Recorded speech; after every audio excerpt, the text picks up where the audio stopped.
I've said each night, it is a pleasure to be here. I do appreciate so much this opportunity. I appreciate the good attendance, the good encouragement you have given, the hospitality of those who've had me in homes, those who've taken me out to eat. It's been very enjoyable. I am an eater, come from a long line of eaters, and I've enjoyed that. I've enjoyed being able to be a part of the good singing here and just be a part of this work this week. And it's been an encouragement to me, and I hope that I've been able to help you as we think about walking in the footsteps of Jesus, becoming more like Him, imitating Him as His disciples. That's what He called upon His apostles to make, were disciples. And I want to begin the lesson this evening, though, with a question. I want you to think about this for just a second. What do Adam and Eve, Joseph, Tamar, Aaron, the immoral woman of Proverbs 7, and John the Baptist have in common? Now, if I give you a long time to think about it, you might come up with something else. But at some point in their life, every one of them had clothing that said something about them. When Adam and Eve were wearing fig leaves, it was a statement of their sin, their guilt over their sin. When Joseph was going about with his special coat, his tunic, it said, "This is Daddy's favorite." And that created resentment, you remember. When Tamar covered herself in a special way, it caused Judah to think she was a harlot. When Aaron was decked out in that finery that God had decreed, it said that is the high priest. When the woman of Proverbs 7 went out, people looked at her and said, she's wearing what a harlot would wear. When John the Baptist came with the camel hair and the leather belt, I think he was very clearly identifying himself with Elijah. What all of that is saying is that the way we dress can send a message. And in 1 Timothy, the 2nd chapter, Paul spoke of how the women were to adorn themselves. And then he speaks of, and this is what I want to focus on, but which is proper for women professing godliness with good works. If there's that which is proper, there is that which is improper. And if you're truly committed to following Jesus, you're going to think about how you're going to dress. The way we dress, the clothes we wear, they have a way of saying something. I mean, the world understands this. In business, oftentimes they will say, we expect a professional appearance out of you. Now, the business you're in, the area of the country you're in, or the part of the world, the time you live, all this can vary. But they expect an attire that sends the right message to the customer, to the people they interact with. And how about a message about what team we root for? You go to Walmart in the fall, particularly, and 50% of the people in there are wearing crimson and white. And you know something right then. You know they were not raised right. No, I mean, you know, those are the Alabama folks. And then there's about 35% that are wearing the blue and orange. And then the other 15%, we're wearing orange and blue. We're wearing, maybe that convict orange that they wear up in Knoxville. There I'll see a little blue and white. Yeah, I'll give y'all, but you go in Walmart in the fall, just 90% of the people, who they're rooting for that day. Because their clothes tell you that. Well, there's also this. There is attire that by its very nature is intended to send a message of sexual appeal. I mean, that's what the designers say about it, is they promote it. That's the advertisements. They're saying this is this is sensual. This is attractive. This is sexy. And that's not the same as saying, availability. But people don't wear miniskirts in order to get noticed for their godliness.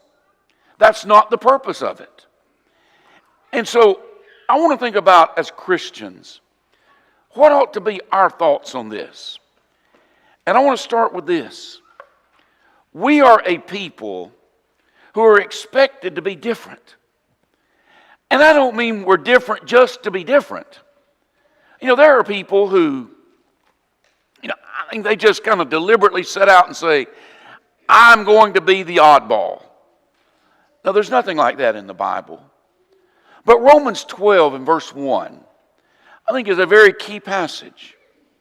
He said, I beseech you, therefore, brethren, by the mercies of God.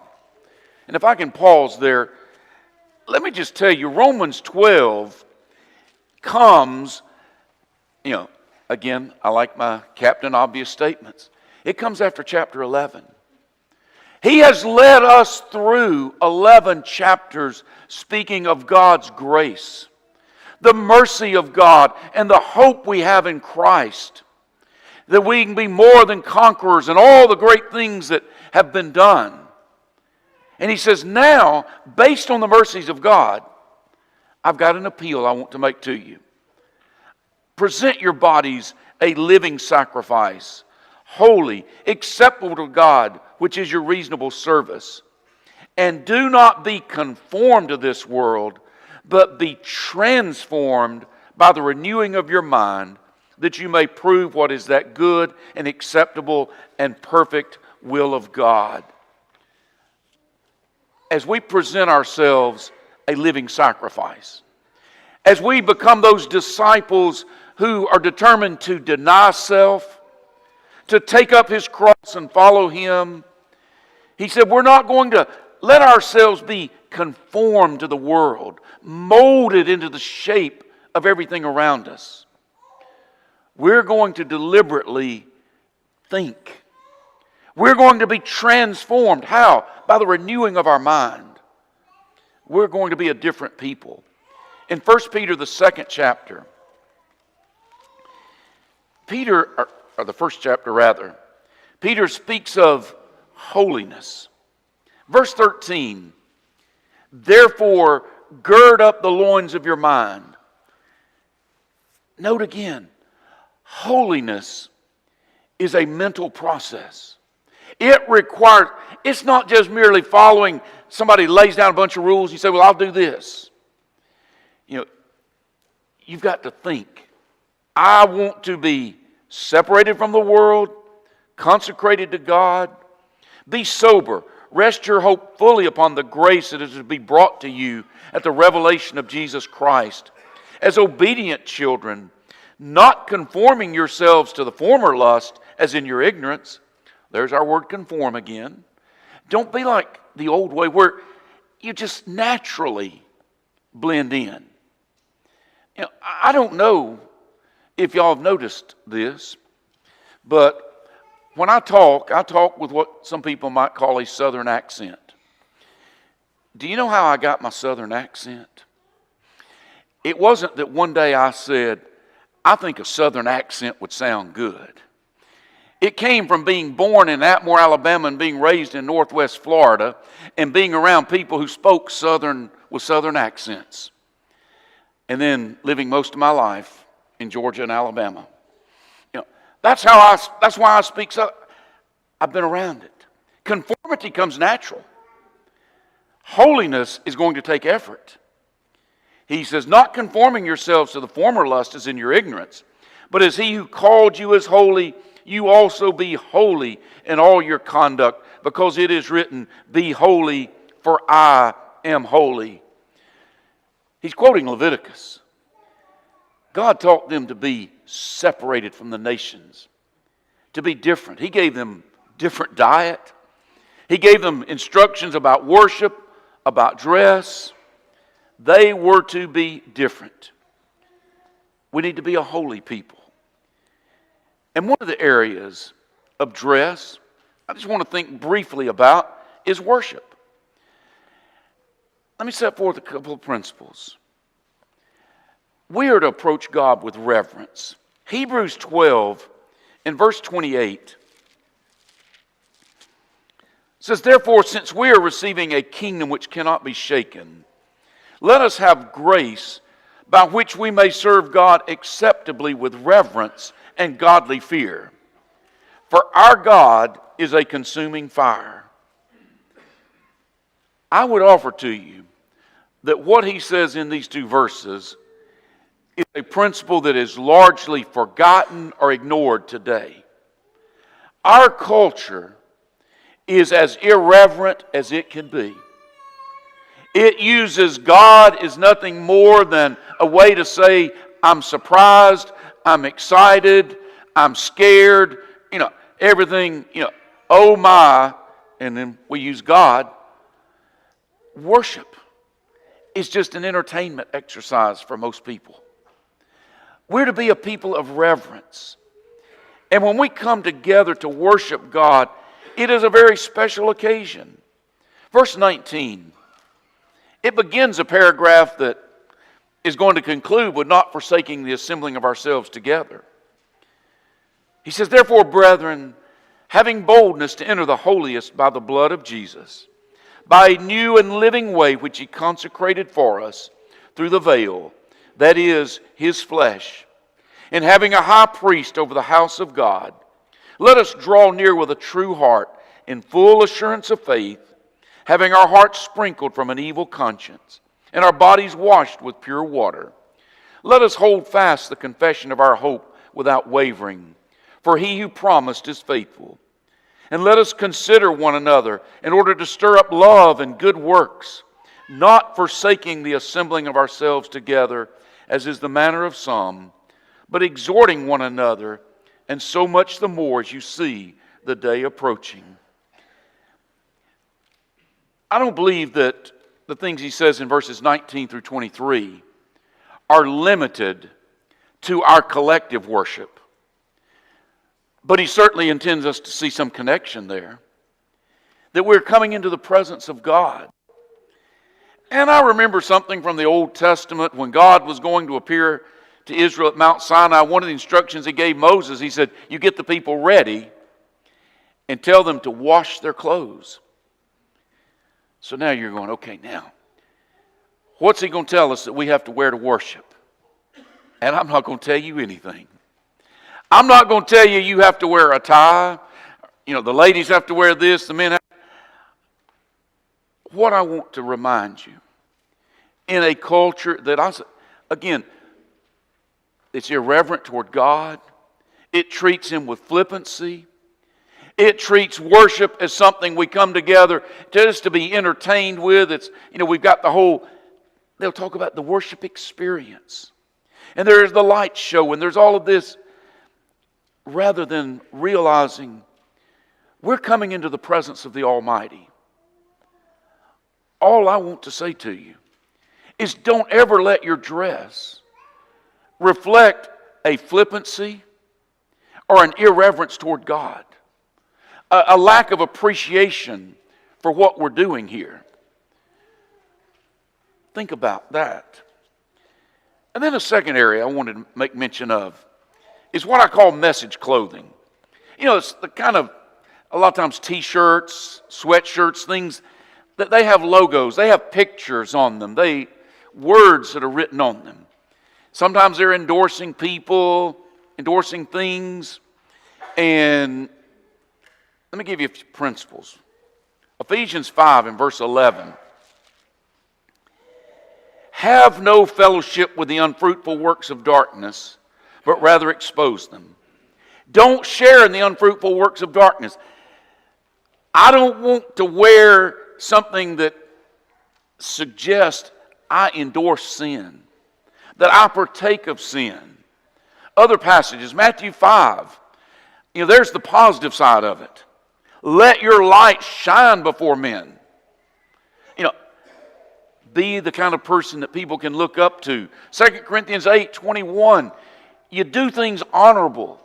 Paul said, not only in the sight of the Lord, but in the sight of men. And when it gets to this, and what y'all are going to find by the end of this, you're going to find I haven't given out a whole lot of specifics as dress, what we might call a dress code. I want to raise questions with you.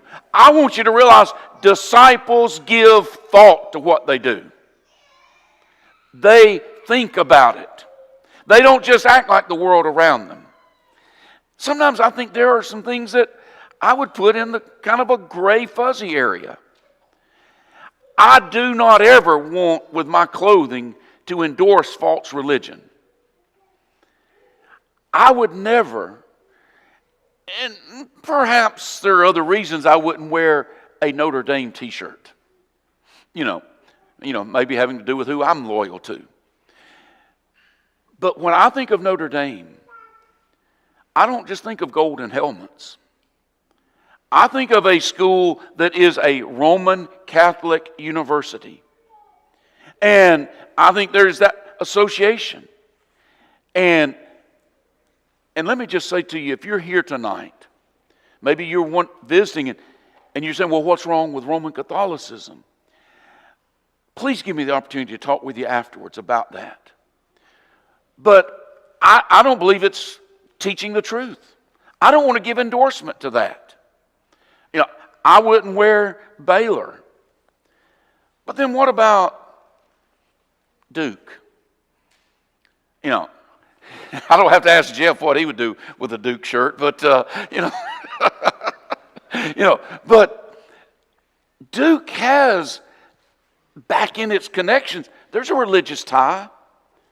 But how many people think of that? When you think of Duke, you don't think of that. And so maybe there's a little gray there. Tampa Bay Buccaneers, I rooted for them for a while. Then I got tired of them losing all the time. And then finally they started winning again. And, back. But Rob Gronkowski, I guess he'll be back again this year. He always threatens to retire. He retires, then they offer him a little more money and he comes back. He is a tremendous tight end. He also has a reputation for a pretty wild lifestyle. If somebody decides to buy, they're big Buccaneer fans, and they get the Gronkowski jersey, are they wearing that because he's the best tight end in the NFL, or he was for years? Are they going for the party guy? Me, I don't shell out $100 for a jersey, but I wouldn't wear it because I do know kind of his reputation. But at the same time, if somebody's wearing that, I wouldn't make the assumption that that's how they see it. It's kind of a gray. But you may be aware that this month, a lot of Major League Baseball teams, they will have, at least for one game or more, they'll have their pride uniforms. And knowing how Major League Baseball is, they will sell those then. That's clear cut, folks.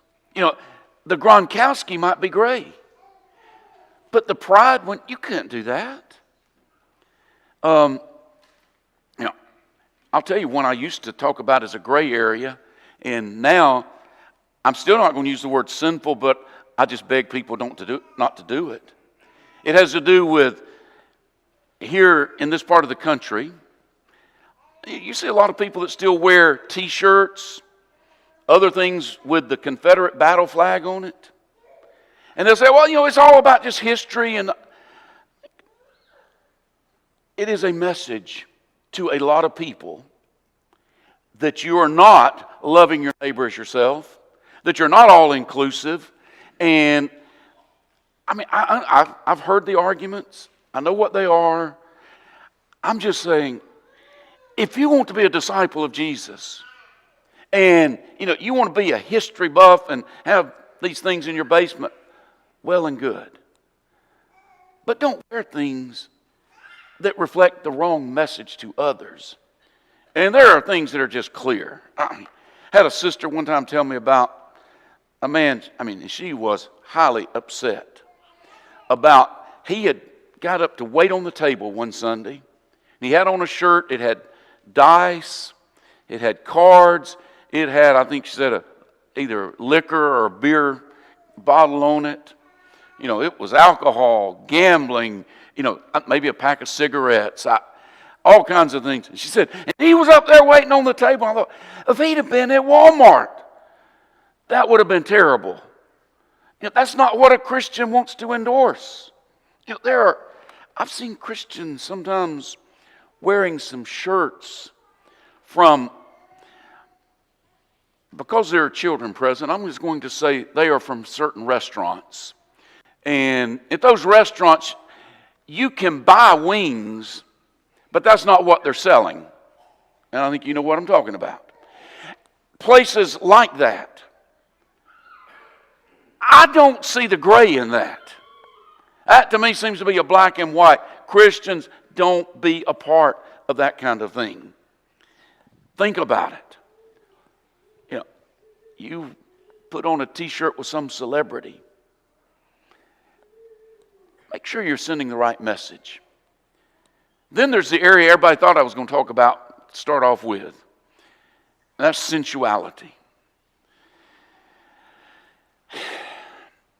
My lesson is disciples give thought. And I want you to have this thought in the back of your mind always. Maybe not at the back of your mind, near the front of it. In the 1960s, the United States was involved in a losing war. I'm talking about Vietnam. I'm talking about the sexual revolution. There was a fight for the moral nature of our country, and morality and decency lost. We became a nation of free love, of people living together without being married, easy divorce. You know, someone termed it serial monogamy, and that's SERIAL. You know, we only take one at a time, but we take as many as we want. And we're just free. You know, I was 9 years old when Woodstock took place. But I remember that. You know, that was the summer of love. No, it was a summer of unbridled lust. And that's what's won out in this country. And it is reflected in our fashion industry. The fashion industry of this country and most countries of the world, not all, but most, they, at the very best, are neutral toward morality. And at times are promoting immorality. Passages like Hebrews 13:4, marriage is honorable among all, and the bed undefiled, but fornicators and adulterers God will judge. What does that mean to the folks who design our clothes? I doubt most of them have ever even heard of it. You know, Matthew the 5th chapter, it says something that you are very familiar with. In verse 27, you have heard that it was said to those of old, you shall not commit adultery.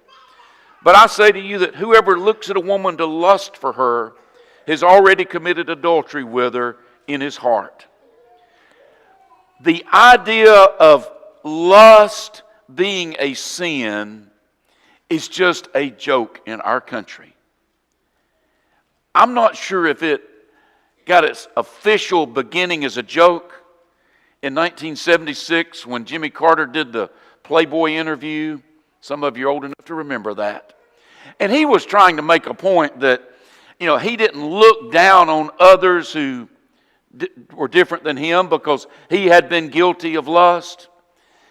But it just turned into a big joke. Saturday Night Live ran with it, everybody, and people just make light of it. You know, you can look, but you can't touch. It's just a joke. It's not a joke to God. And let me give you something in Matthew 18 that I don't want you to, I think needs to be connected to Matthew 5. I know they're separated by a number of chapters. But he says in verse 6, but whoever causes one of these little ones who believe in me to sin, it would be better for him if a millstone were hung around his neck and he were drowned in the depth of the sea. Woe to the world because of offenses, For offenses must come, but woe to that man by whom the offense comes. And that word offense means, as the margin says, enticements to sin, stumbling blocks. In God's eyes, those who would lust after others are committing sin. God also says, you cause another to sin, that's a terrible thing. Are we really going to deny, to claim that, well, the way I dress could have no impact on that? The way we dress can have an impact. Look at 1 Peter, the 3rd chapter. He speaks of the women and their adornment, and he speaks of the hidden person of the heart. But I want to focus on verse 2. When they observe your chaste conduct accompanied by fear. Chaste, pure, holy. These are concepts most people don't care about. The people who control the fashion industry certainly don't. Well, what would be involved in sensual dress? Well, if you're going to think about it, I think you have to ask the question, first of all, is it too low? People are, particularly ladies, sometimes wearing their stuff revealing the enticing parts of the body, and I'm not going to get into an anatomy lesson tonight. You know what causes lust. Is it too low? Maybe it's too tight. There's clothing today that, people wear. Everything's covered, but it's covered in such a tight fashion that, as somebody said, if an ant were crawling up their pants leg, you could not only tell it was an ant, you could tell which species of ant it was. Is it too tight? How about this? Is it too short? And I'm talking about thinking here. Sometimes we think, I'm looking in the mirror and it doesn't really look too short. I also want you to think about the fact that at some point, you'll probably sit down. What happens when you sit down? Now, some things ride way up when you sit down. Some stay about the same. It all depends on the make of it. But you need to think about it. When you're standing, it's one place. But when you're sitting, it may be an entirely different place. Think about it. Is it too brief? I remember one time Sewell Hall writing an article about, and I don't know if the whole article was about the way we dress, but he referenced a newspaper article from the 1800s. And he said this man was writing about the circus had come to town.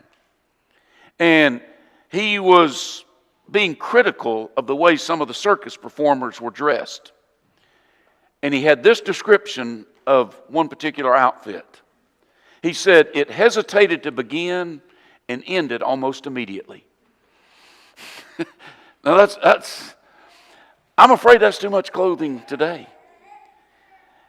You remember Adam and Eve, when they had sinned, became aware of their nakedness, clothed themselves with the fig leaves, made coverings of them.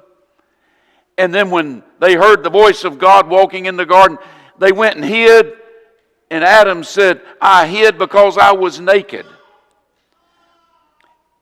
And it is difficult for me to see how Adam could have been wearing much less than what I see some Christians wearing to the pool, to the beach. I mean, Adam probably had about as much on as a man's swimsuit, I would think, or he would have had nothing. Is it too sheer? I want you to be honest about it. I want you to think. And what I say about, as you look at these questions, I call it the leftover rule. I don't like wasting food. And so, when we finish, if there's something left over, we put it in the refrigerator. And we throw it away a few days later, but no, we eat leftovers. But you know how it is. You've got the leftovers, and somehow maybe it gets pushed around behind something else, and then you discover it. And you can't remember for sure just how old it is. And it used to be sometimes Janet would open it up, and she'd smell it, and she'd kind of pull back, and then she'd say, "You want to smell it and see what you think?" I'm like, "No."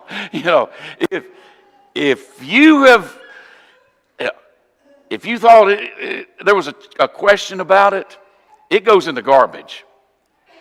When it comes to leftovers, our rule I just do not like the idea of food poisoning. So we say, when in doubt, throw it out.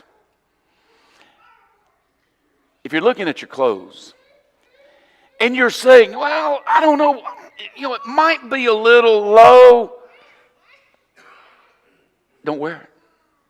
I'm not sure, it probably would, you start using words like, "Well, it would probably, it might be." If you're in doubt, just don't do it. Romans 14 talks about, how, when he was talking about those eating of meats, if you do it with doubting, it's sin. You need to act with conviction on this. Well, I believe these are valid things to be concerned about, to think about. But sometimes what somebody says to me is, "Well, I think you got it all wrong. You're focusing on the wrong things, and God looks at the heart." Look at 1 Samuel, the 16th chapter, and verse 7. The Lord said to Samuel. Now remember, Eliab had come in, and Samuel looked at him and said, "Now that's a kingly man."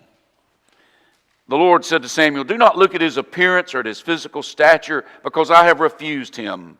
For the Lord does not see as man sees, for man looks at the outward appearance, but the Lord looks at the heart." People, they judge people oftentimes by outward appearance. Height, weight, color of their hair, how much hair they have, their skin color, all these things that we set up these standards. God doesn't look at people that way. But does 1 Samuel 16:7 say that God doesn't care at all about outward appearance or outward action? I would offer to you that when God said this to Samuel, he was saying this to a man who was living under a law that required that the corner of their garment, Numbers 15, have a blue tassel in it. He was saying it to, a man who lived under a law that said, if you touch this, then you become unclean. The Old Testament law, it did require the heart, but it regulated outward actions. And there's really a lot of truth to when somebody says, "You're focused on the wrong things." I'm really trying to get people to focus on the right things. Jesus said in Matthew 15 that it's out of the heart that these sins come. The blasphemy, the fornication, and he names all these other sins. He said they come from the heart. I'm not trying to get people to say, "Okay, I'll set you up a dress code and you can make me happy if you'll just dress the way I want you to dress." I'm trying to get people to have hearts of reverence, of holiness, of purity, of concern for their influence, concern for the impact they may have on others. And I believe if I can have that kind of heart, it's going to change the way I dress. But on the other hand, if I don't have a heart of reverence, if I don't have a chaste and pure heart, if I don't have a concern for the impact my clothing might have on somebody else, my heart doesn't care about them, it'll be reflected. Then there's this one. Sometimes I get asked the question, Who gave you the right to make the rules? I like easy questions. And this is one of the easy ones. People sometimes ask hard questions. This is an easy one. Nobody. No one gave me the right to make the rules. James 4 verse 12 says there's one lawgiver. And I know who that's not. Revelation 22:18 warns, particularly with the book of Revelation, and I think the principle applies to all of Scripture. You don't add to what I've written. Don't add to God's word. So I'm not trying to do that. But I will tell you this. God, He made rules about reverence, about holiness, about purity, about concern for the impact your life has on others. And my decisions about dress, it ought to reflect those. Somebody says, well, are you sure you know exactly where the line is? No, I'm not saying that. But I'm saying there are lines that clearly exist. I want you to think about something. If you're up, and I love the mountains. I am from the flatlands of Florida. Janet's from the mountains of West Virginia. And I will say this, I think there's a beauty in the country from which I came. But her mountains they do trump my flat land, I have to admit. I love the mountains. But one of the things that separates the two of us is my mountaineer wife is afraid of heights. But if there is a place where there's, even Montesano Park, there's a solid rock ledge. I'm the kind, I like to get over there and I'm looking down over the edge of it. I might stretch out on my belly so I can see down there. And she's back over here and saying, you can take a picture if there's anything worth seeing, She's way back from it. Me, when I know I've got a good firm edge, I don't mind getting up there. But in the mountains, sometimes you don't have that rock. Sometimes you've got an edge, and you may even see over here, there's been some slippage. And you realize at some point, that may give way on me. What do I do then? I don't go out to the edge of that.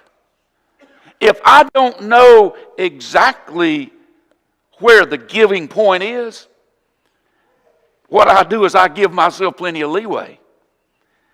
I want to be safe. I don't really relish the thought of sliding down a mountain. I just wouldn't look good in the coffin afterwards. It would be stupid. And I apologize to any parents who have told their children not to say that word.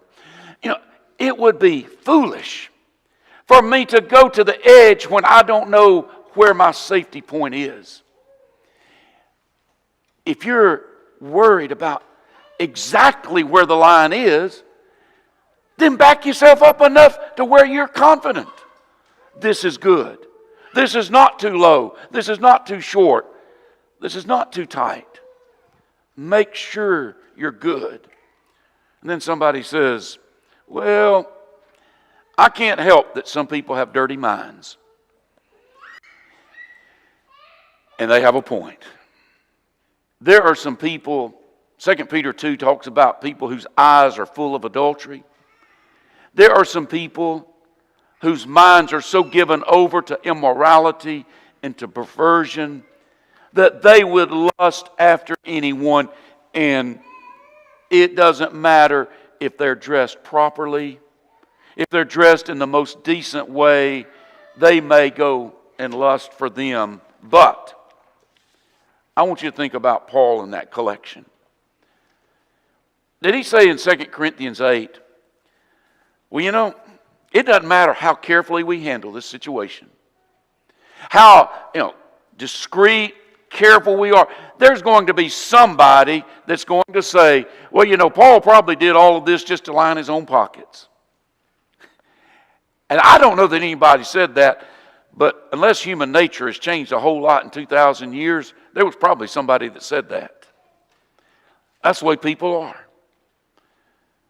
Paul didn't say, well, because somebody might do that, I'm just going to handle it any old way.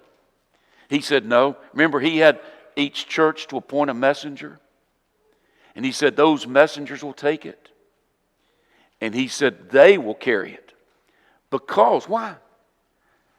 As I've quoted several times, he said we want to do things honorable, not only in the sight of the Lord, but also in the sight of men. I know there may be those who will lust, who will stare, they will gawk at you no matter how properly you are dressed. But don't let that be the excuse for them no longer caring how you dress. Matthew 18, 6 and 7 again. If you cause one to stumble, better if the millstone were tied around your neck and you were cast into the depth of the sea. We don't want to be that person.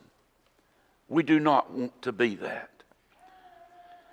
As we close tonight, clothes say something about us. You know, sometimes it's something unimportant. You know, sometimes mine say I ought to shop somewhere better than, the Walmart discount rack. I know that. But that's okay. But sometimes they say some pretty serious things about us. As Christians, I go back to what I said earlier about I talk with a southern accent. And there's some of the others of you, I can tell where you're from because of you just talk like you grew up around. Well, if we're not careful, that's how we'll end up dressing. And we live in an incredibly immoral society. A society in which even what we might sometimes think of as the good people, they don't have respect for godly morals. They believe principles like love your neighbor, but they're not trying to live holy lives. It's going to take effort. But as I said last night, we can do it. We can have the courage to stand and do the right things.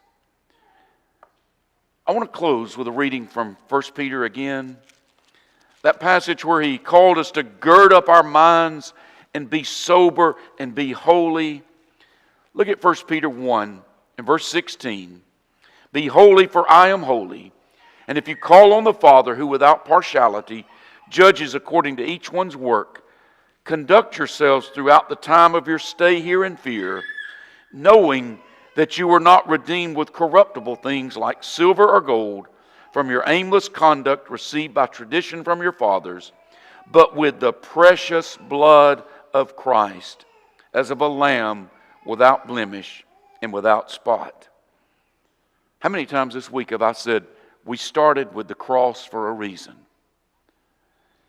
The call to holiness, it's not always an easy call. It demands that we be different. But it's demanded of us by the one who gave his precious blood for us. He's not asking too much from us. Can't we live for the one who died for us? This evening, if you're not a Christian, I don't want you thinking, well, that's too hard to be a Christian. No, it's not. The worst thing ever would be to hear the Lord say, depart from me. To go into that everlasting fire. If you're not a child of God, make this the night you become one. Renounce sin. Confess your faith in Christ. Be baptized into Christ. And if we can help you, come while we stand and sing together.